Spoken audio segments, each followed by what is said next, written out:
Rip City, are you listening? I'm Christian Gamalian. I'm talking with co-host Austin Caphammer, and this is the Peeps and Plaid podcast. Last week we ran into some technical difficulties, so this week, if it's working, you can see that my fingers are crossed. And for our first video podcast with Blazers Uprise. So Blazers Media Day went down on Monday, and we got to hear interviews from Blazers players, Terry Stotts, Neil Olshey. So we're going to cover what was discussed and if we're buying what they had to say. So we're just going to jump right into it. Let's start off with Hassan Whiteside. Whiteside's going to be starting for the Blazers at center, if you're not aware of that, after the trade with Mo Harkless and Myers Leonard. And Hassan Whiteside claimed that he wants to lead the league in both rebounds and blocks. Are you buying it, Austin? I mean, I like to hear it. I don't know if I'm necessarily buying it, you know. It's just kind of like you're at in a car lot hearing a lot of enthusiasm from the car salesman, you know. You want to hear that as opposed to anything else, but doesn't necessarily mean you're driving it off the lot, right? But no, he could get I don't know, but he could get one of them. I think he could definitely get blocks more than likely, in my opinion, and I think a lot of it has to do with situation too. Just because, you know, who knows, maybe he was going to hit a stride or something and later in the year and Nurk comes back and, you know, it just never happens and somebody else just kind of takes the lead down the stretch. So yeah, I don't know, that's a pretty lofty goal, but I really like to hear it. Yeah, I think that on a per game basis he definitely has a good shot.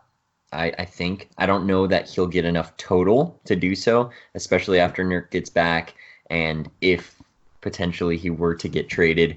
I think that on a per-game basis, it's definitely possible. I don't think he has the best chance in the world. Andre Drummond pretty much owns the rebounds department. Yeah. But, I mean, on a per 36 basis, I think last year, he was averaging 17 rebounds per game. Yep. So last year, had he played 36 minutes, he would have gotten 17.6 rebounds, according to per 36 numbers. So, jeez. Yeah, he's definitely a monster on the boards, and he could do it. Playing for the Blazers, who are contending, not like Miami was a bunch of scrubs, but he hopefully has a fire under his butt. You know, he's going for a new contract next season. He's going to want to play out of his mind. I don't know what I'm trying to say, but Hassan Whiteside is going to be motivated. He's going to be trying to get those rebounds and blocks. I mean, per 36 back in 2011, he was, okay, that's not a good example. Let's see. 2015-16, when he played 73 games, his per 36 numbers was 4.6 blocks per game. That's insane. That's pretty crazy. With him actually getting 28, 30, 32 minutes. Hopefully he can actually do that. I think it's very possible for him to lead at least one of those categories. So just his mindset of wanting to is awesome. Another thing is he's been getting a lot of opportunities at playmaker in practice. He's talking about being like a point center. Are you buying that at all? Do you think he's going to be able to make plays, or is he just going to play his role of rebounding and blocking and catch and lob? That's easier said than done. I mean, even Myers, who had been, drafted and hung around for years, was really just starting to get into, his rhythm in terms of passing. And, obviously Hassan is gifted with a lot of other things that, obviously the shot blocking is 5 times more than what Myers had in almost a 2-season span, but on a per season basis for Hassan. But, but at the same time, like I said, it's a lot of players, including him, I think I saw was quoted saying that there's not any real plays. It's just a lot of motions and reads. Mm. Those are, easier said than done, because there's still things that you have to look for, and the things are fluid and they're constantly changing, mid what could have been a play. So, yeah. I think just the kind of guy that Hassan Whiteside is that he's very confident, and he's not going to just go out there just looking to necessarily just boast and brag and be crazy. But, if someone's going to come to him and ask him, he's going to, let him know that he has these goals, it sounds like. Yeah. And I think it makes sense that he looked at it like, hey, I'm playing point center, because he's probably used to not leading any plays. Whereas you look at the Blazers and, Mason Plumlee, he was having I'm so used to seeing in the Stotts offense a center at the top of the key with the ball, having people run around, waiting and seeing, and then eventually giving up and just giving it to Dame. But still, Stotts likes to give his centers playmaking. Whether Hassan Whiteside really gets to do that a lot, I'm sure he will get to do it more than he has in the past because that's just what Terry Stotts likes to do with centers. Nurkic is playmaking all the time. And Hassan clearly has a pretty decent basketball IQ considering how good he is at blocking and rebounding. I mean, you got to have a sense of the game. You have to have a feel for where the ball's going to be, where the players are going to be in order to be that elite at rebounding and blocking. So I think he's got a decent feel. I think he will get an opportunity, but it might not be to the extent that he's hoping. I think initially it's going to be a lot of just rolling to the rim and just kind of being that body, and like a lot of second chance baskets, just being as big as he is next to Zach Collins at times, especially. So yeah, I mean, did we really even elaborate on that mention yet of Zach next to him that he had made mention of during media day? Yeah, we hadn't yet. So Hassan said that Zach is the best front court defender that he's gotten to play alongside. Essentially, that. Are you buying that? A lot of condition. That's kind of a conditional statement, right? Because he says alongside, and so I wondered initially if that was maybe. Obviously, that's still a shot at multiple power forwards that he must have played with in his time in Miami, but Zach. It's not too disrespectful being that Zach Collins is one of the more respected, guys in that arena. I'm having this internet security app just like starts running right now for me. Yeah. Sorry, team. I guess we have to go ahead and stop that. No, but yeah, I don't know. I'm sorry, man. I completely just lost I'm trying to like keep. Zach Collins is good at defense. Yeah, dude. You can't really take that as a slight. He got like 6 blocks in the first game of the season last year. So if he comes out guns blazing like that and can actually keep it up and not have a 21st birthday slump, then I'm pretty stoked for these Blazers. I mean, Hassan Whiteside and his defense, Zach Collins and his defense. The thing is, I think the forward defense is lacking. I think losing Mo Harkless and Aminu is a big deal, and Evan Turner obviously was pretty decent at defense. I don't think of Rodney Hood, Kent Bazemore, or Mario Hezonja at being all that good at defense. Hezonja, obviously, like he was the LeBron stopper last year. We talked about that a bit, but I don't think that the Blazers have upgraded at forward defense at all, but Dame claims that they have. He's talked about that these guys are shooters and playmakers, and he's excited about that. And we'll talk more about that in a second. But he also said that there's an improvement at the wing defense, and I don't see that. Are you buying it? Yeah, I don't know.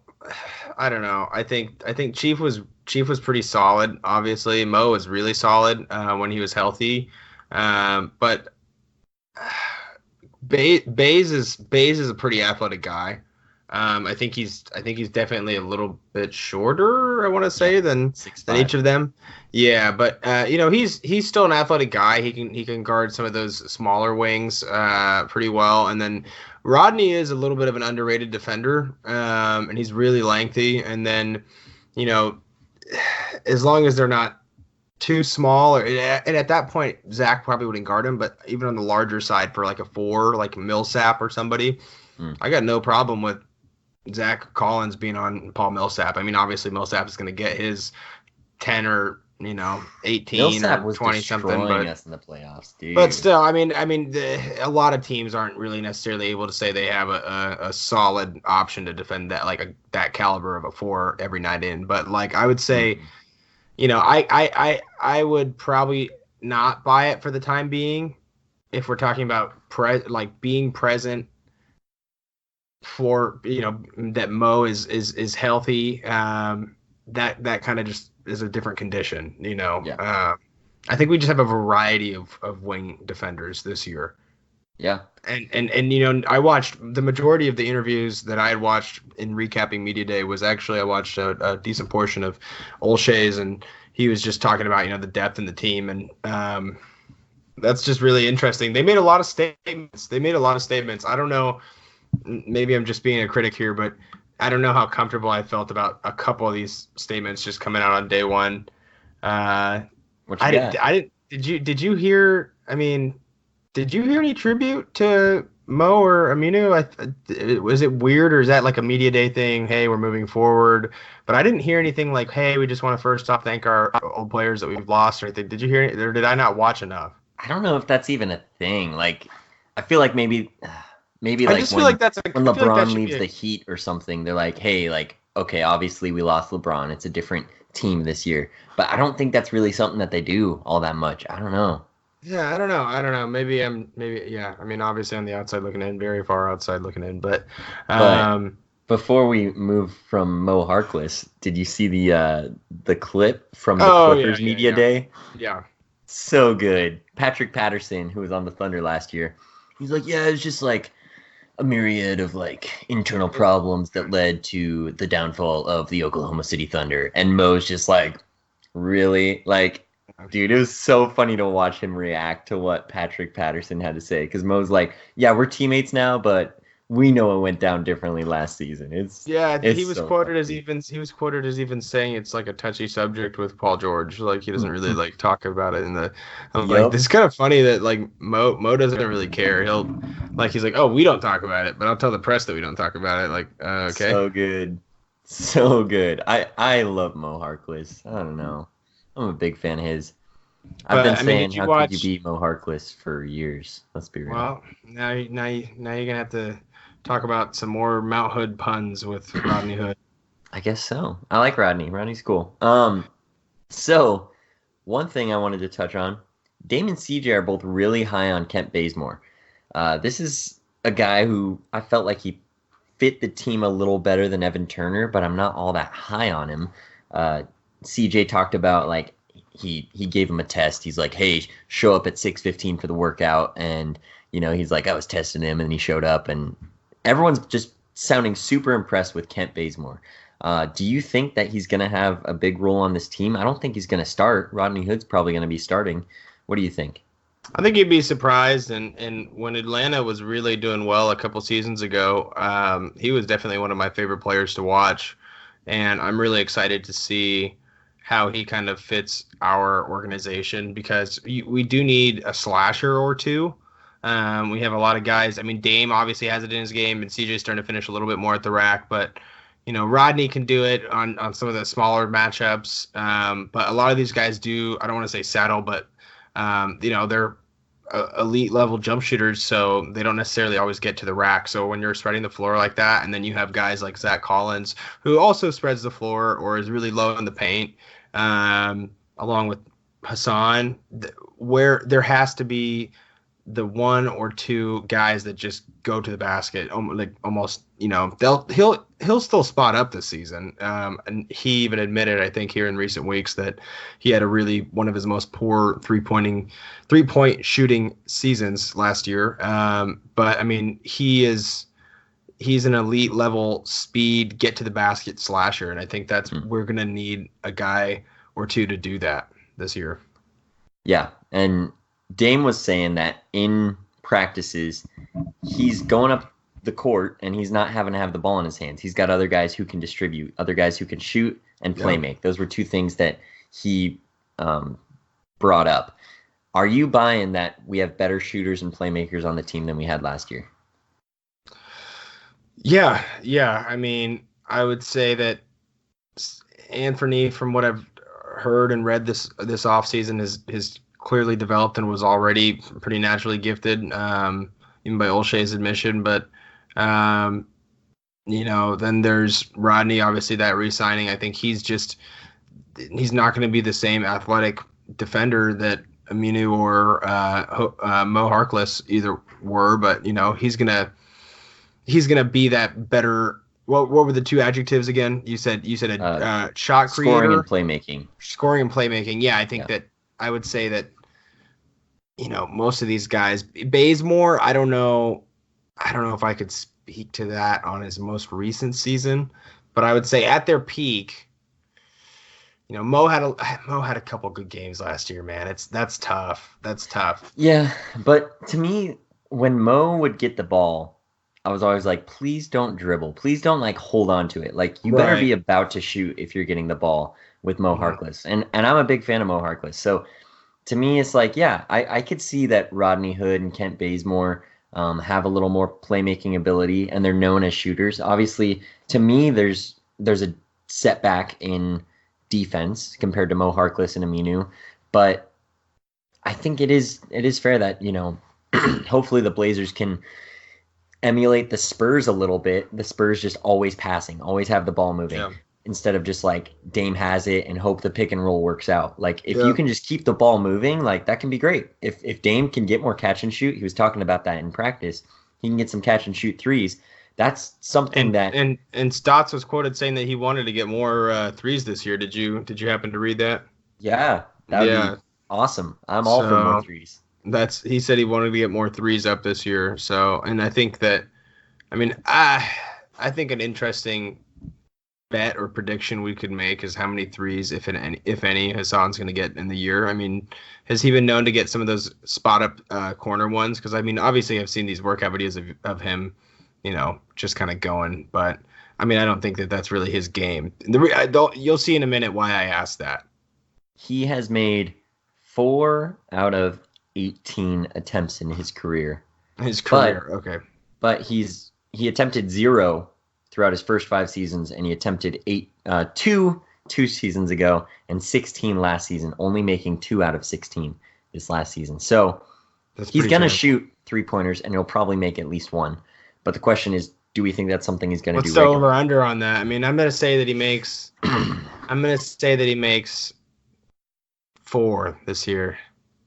I'm gonna go for Stotts is gonna open it up for him a little bit. I'm gonna say he makes 12. Oh, stop! I'm gonna go 12. Can you believe that? That I would be mean, unbelievable. 16 3-pointers attempted. Those aren't all buzzer beaters. Those are all like probably at least half of those are, Oh oh, man. they're not guarding me. I'm going to shoot. Okay. Well, Probably the going to point happen of again. the reason I asked that was because at this point we our starting lineup would be. Gosh, I hope they don't play Mario Herzoni at the starting four. That would just make They're no they're sense. not. They're But not. I don't know what so 2K is thinking. yeah, but yeah. So I mean, it's gonna be obviously Dame, CJ, and then Rodney, and then Zach at the 4, and then Hassan Whiteside. Yeah. Like And if Zach's going to be that shooting threes. exactly. So that's Yeah. that's 1 through 4 for the first time in a while are like solid 3-point, if not Hopefully one or two Collins of is being. solid. Yeah, if he's really gonna be key, man. He's gonna be so key this year. Him and Anfernee and Bays, and then obviously Whiteside just really has to perform like to expectation. Doesn't necessarily have to really play out of his mind, but just you know have at least I don't know what like if you had to set satisfactory and then ideal box averages for Hassan Whiteside, what would your Christmas wish list be by the time You, when he's you up and talking what I like mean? all stats?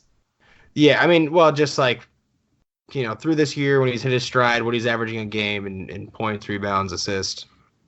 Well, Where you'd like to see where he's at now?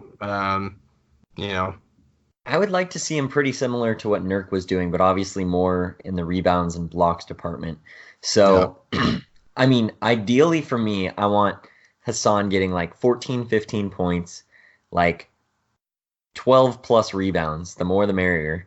yeah, Um, and then like I mean, if two if he, two to if he three can get at blocks a least 2 game. blocks, that's awesome. Again, Yeah, the more the merrier. Assists, I think probably stuck to like 1.5. I think he will average at least 1, just considering how Terry Stotts uses his centers usually. Um, and then 3-pointers, I want him shooting like 1 every 4 games. There we go. All right, you heard it here first, folks. So then with Zach, what are you thinking here? What would you like to see out of Zach? The exact same as Hassan. No, with Zach, I want to see at least two 3-pointers per game. That'd be awesome. Yeah, Um, I like and that. I want to see I don't know what his stats were like last year. Shoot, I want to see. They were pretty. They were pretty. I mean, they were relatively efficient. Obviously, a better defensive player, but definitely not. I don't even think he was in double digits for scoring averages, right? And he was at like 7 or something, right? Yeah, I seriously want for other teams to look at our front court and not see a weakness between him and Hassan on defense. So I want their blocks both like 1.5, 2, or more. That would be awesome. Rebounds, I think he's gonna get rebounds. I think obviously Hassan's gonna eat them up, but someone else has to get some rebounds. Dame's No, not gonna get them all. Dame, hopefully the team just has an identity of like, this is our leader. Let's protect him. Let's make sure he doesn't have to go for him. So hopefully Zach steps up and he averages like, I don't know, at least 7, 8 rebounds a game. That would be awesome. no. I mean, if How somehow he's about pushing 9, what are you thinking scoring wise for Zach? What are you looking to see? like 12, 13. I don't know. Okay. If he can score more, that's awesome. But I mean, Dame's going to be getting his 25. CJ's hopefully pushing 23, 24. Hassan hopefully 15. So Zach getting like 12, and then a couple bench players averaging like 7, 8, 9. Yeah. Bazemore maybe pushing 10. Robbie, what do you think? I mean, yeah. I mean, I would just hope that I would love to see Zach, outscore Hassan in terms of our front court, but obviously see all those hustle stats out of Hassan just really just skyrocket. Even if he was just averaging, 9 or 10 points, but just was getting like 15 rebounds and like 3 or 4 blocks, that's fine with me. And then some team just really is just struggling in that department, and the Nurk comes back and he's doing well, dish him at the deadline. And I could totally buy Zach Collins just doing stuff offensively that I don't anticipate. Obviously, I'm saying I'm anticipating him doing what I don't anticipate. But having Pau Gasol on the team is going to be huge. He talked about I didn't see much of Zach Collins' interview, but he talked about how important it is to have Pau Gasol on the team mentoring him. So it's I think that really could help him out in huge ways. I mean, Pau Gasol, one thing Olshey talked about, this is the most talented, deepest team he's ever started a season with. I don't know if that's true, but I think guys like Pau Gasol are what he's referring to, where these guys have championship experience, and he's future Hall of Famer. So obviously he brings a lot to the Blazers, even if it's mainly from a mentorship component, towards Zach Collins. And I watched Zach Collins basically. Well, Anfernee Simons missed a floater and it bounced off the rim, and definitely got some decent range on as it bounced off the rim. And then Zach just went up and grabbed it, and then went back down. And then when he went back up with it, Herzonia went right up into his face, and he just jammed it all over him on this. If you haven't seen it, go on Instagram and watch the Blazers posted the Wednesday practice. And yeah, I mean, and there's also photos too, and I found one where I think he was going up for that dunk, and just like zoomed in and showed my buddy down here, and I was like, dude, Zach Collins has definitely put on some weight. Like, he's gotten big, and he's still looking really fast, man. Like, I would be not surprised if he really turned it on this year for us. Looking good. Yeah, so one thing I want to touch on, Nurkic. He's not putting a timetable on anything. He doesn't know when he's going to be back, all that. And the team is happy with where he's at. They're happy with his development. Dame was talking about with Nurkic, he's like, sometimes with guys with injuries, you just kind of can tell they're kind of out of it, and you don't know how much they really want to come back. And he was saying Nurk was like all in. Like he said he was on vacation in Mexico, like working out with Nurkic. Like, he's stoked to come back. He has a fire under him, but he's also being cautious, as he should be. You don't want to rush into things just because it's like, championship run. But if you get injured, what's the point? So yeah, just hope things work out for Nurk to come back at a decent time this season. Just hope he can come back better than ever. I thought it was odd that Olshey was like, we have a a current time that we're shooting for, but we're not going to tell you today. But in the future, as we update it, we're going to tell you. I was like, Yeah. okay, so it sounds like what that doesn't make any sense to me. That's an Olshay thing to say. Why That's just totally what he sounds like. if you're not going to talk about it today, then why talk about it at all? Yeah. And conversely, why it just doesn't make any sense. Yep. Yeah, But that's Neil Olshay, you know? and also he was on some weird like kid that got in trouble trying to lie to their parents stuff because he was good and he was smooth sailing. He had this stuff rehearsed through the first half of his speech, in the presser, and then he just kind of went on this weird tangent talking about how he respects Terry's space and Terry respects his, and he's like itching his face, looking uncomfortable, and it's like, dude, I don't know. It was very difficult to hear some of the reporters' questions, but like, I don't know. I don't know how specific they got on that, but he just like really got, I don't want to say defensive. Like he wasn't like fast speaking or like aggressive or anything, but like he was definitely like knocked off kilter a little bit and talking about that. And like, I don't know. Terry just comes out and he's just like kind of stern faced, like, business, business, business. And it was just a really weird thing. I felt watch if you haven't seen it, definitely watch the Neil Olshay portion of the media day. He says a lot of great things, a lot of things to be hopeful for that definitely are not just sentiments of someone on the inside. But it was just weird. It just felt like there had to have been some friction there, either in the past or at some point. Just the way that he was discussing that dynamic. Yeah, I feel like whenever Olshay's in an interview talking about moves that the Blazers have made, it's like he's at a job interview and he's trying to puff himself up and he's like, this is the best thing we could have done. This is the best, like, and what else are you going to do? I mean, that's your job, and you want the players to know that you have confidence in them and you think that they're the best team in the league. But it just always seems a little like, a little too like, I need to make sure that my boss knows that I'm doing things right, kind of thing. I don't know. It sounds strange to me. He lays it on a little bit. Yeah, it was just first, because it just seemed like to me that not only just in professional life, but anybody, if it was really just something that was rock solid, you answer it in one or two sentences and you're good. It's just like, we're good. We respect each other's space and, we're good to go. And that's how he answered a lot of other questions, even about more or just as serious or careful, sensitive questions. But then as soon as he got to that, it was just like, he just kept going and going and going. I'm like, dude, I think we get it. Like, you respect Terry Stott's like space as a coach. But anyways, what's next on our docket here today, Christian? Well, a couple other things that Olshay talked about. One was with Jody Allen as the owner. So I've tried to look into it to get some more clarity on it, because my understanding was the team was like being sold and Paul Allen's company was in control of it, and obviously like Jody Allen was signing off on stuff last season. But it sounds like she's now the full owner.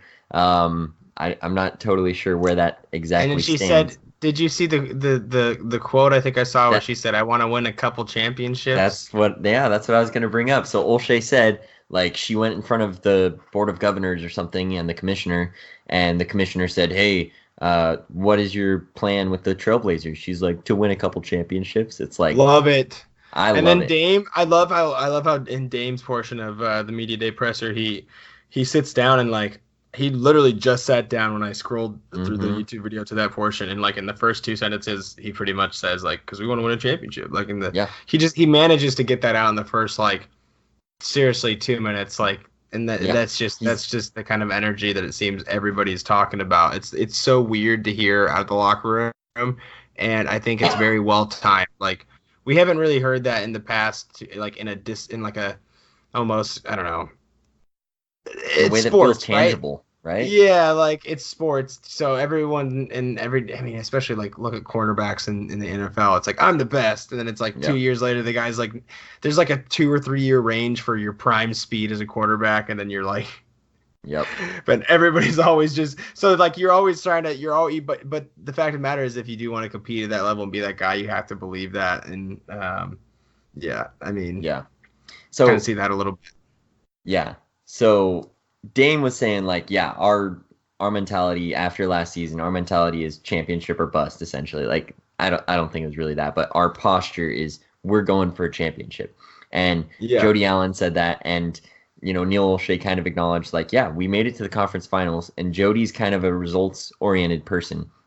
He mentioned how uh, uh, Paul Allen wanted to be involved. He wanted to see the player moves, have his say in things, which is cool. But he's like, Yeah. Jody's like, all right, you've told me what you've done. Now I want to see some results. And her baseline is Western Conference Finals. So for her, it's okay, Western Conference Finals or finals. That's it, So that's pretty awesome to have. Like, that's the posture. Like, that's what's expected of our GM to accomplish, of our team to accomplish. Yeah. So are you buying it? Are you buying that the Blazers legitimately have a chance to win a championship this season, the 50th season? I think we saw a lot of unexpected injuries just in the past season and also in the off season. So barring injuries, I'd say it's a lot more difficult. But I mean, you never know what can happen, especially with people who are injury prone, such as like Paul George, and Kawhi Leonard. I wouldn't say is injury prone, but it can happen. And KD is out for the year. Klay Thompson is out. Like, I don't know. It feels like they could sneak one this year. It would. I mean, I think that you wouldn't call a Western Conference Finals appearance sneaking one. I think you could make that argument with winning the Western Conference Finals, but in terms of getting a finals, a championship, I'd say they could do it.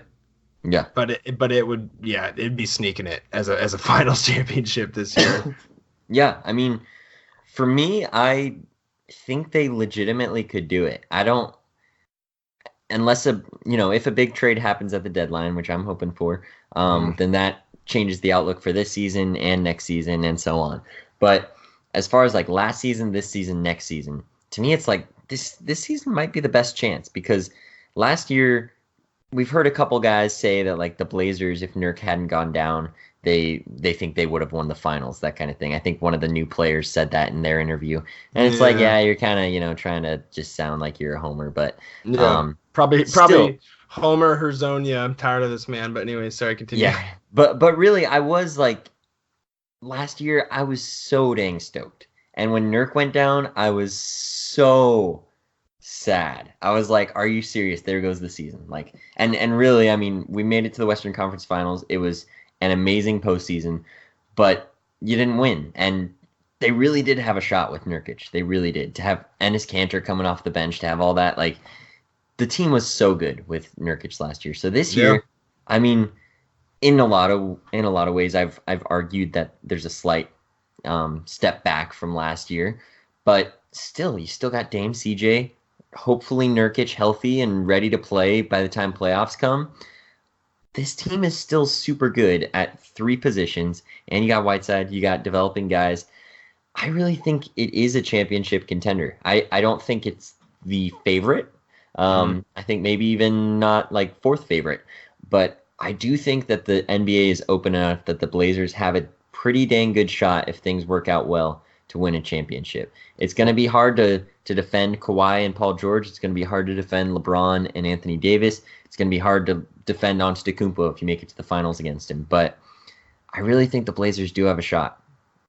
Yeah, and speaking of which, I'll ask you just really quickly, you said, obviously the NBA is more wide open, and that's a topic that many people have discussed to this point. But do you think that maybe we'll see this further snowball and see maybe even a bit of a migration back to the Eastern Conference from a lot of star players? I mean, because we've obviously seen this breakup, and we've seen a couple players go over there and even kind of link up in like Philly, and the Bucks are starting to make a name for, obviously have been kind of a powerhouse now for a while, and Celtics, Raptors are decent. Like, when is it gonna really even be necessary to have the what would you call the seeding where it would be non-conference based? Yeah, I mean, I don't think the playoffs are going to change in that way. I would like to have an episode where we talk about what I think would be the ideal direction for the NBA to go with playoffs, and single elimination tournament kind of deal. Like, I have plenty of ideas that I would love to share, but I don't think Adam Silver's trying to abolish playoff seeding in that way. I think there could be a slight migration back to the Eastern Conference, but I don't see it with any of the big stars. Most of the big stars are locked up for long-term contracts, and they're on contending teams. I mean, really, like Chris Paul could end up in the Eastern Conference, but that's not going to swing championships or anything like that. Right. Who would he go to? A championship, but if you put Chris Paul wants to play with LeBron, that's it. Yeah, in the East, I'm trying to think to myself. Well, obviously, it wouldn't hurt to have him as a backup or, kind of a small backcourt with Kyrie. But, a lot of these teams that are a name in the Eastern Conference already have a point guard. Seriously? I mean, you could put him on the Bucks, and that could help them. But swinging a championship, I could see that. I could see you saying that. But I just want to put some respect on Chris Paul's name. But, he's pretty good at basketball. Yeah, he's good. So one thing I want to talk about, Anfernee Simons. He came in. He said he's grown an inch and he's gained like 10, 13 pounds from last season, like the start of last season. So here's the other thing. Everyone on the Blazers was talking him up. Neil Olshey was talking about how this is the deepest, most talented team he's ever had. And he's talked about Anfernee Simons as the most talented player he's ever drafted. And he's continuing to say that. He's saying, like, this guy is going to blow your mind, essentially.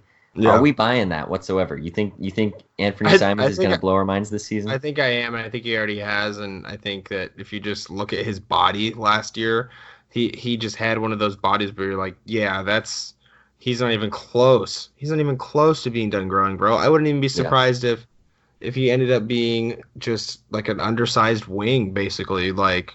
When all is said and done, like, I mean, because he's currently 6'3"? Yeah, he said he's 6'3" without shoes, so 6'4". That's what he said. Yeah, so I mean, he could still grow another inch or two, man. He could be like Bazemore. I just can't even fathom it because when I hit like 16, it was game over. Like, I was short all my life, and then I had a growth spurt, and then it was just done. And I'm like, I don't understand how Giannis is growing at like 19, 20. But I remember hearing that even in high school football, they said, obviously a lot of it is just timing. Like, some people just keep growing. Like, a lot of people that are pro athletes keep growing basically into their mid-20s. Crazy. And didn't Anthony Davis? Obviously, that was one of the bigger, more well-known stories, but in this context. But Anthony Davis had grown like just unbelievable amount, even in his time at Duke, right?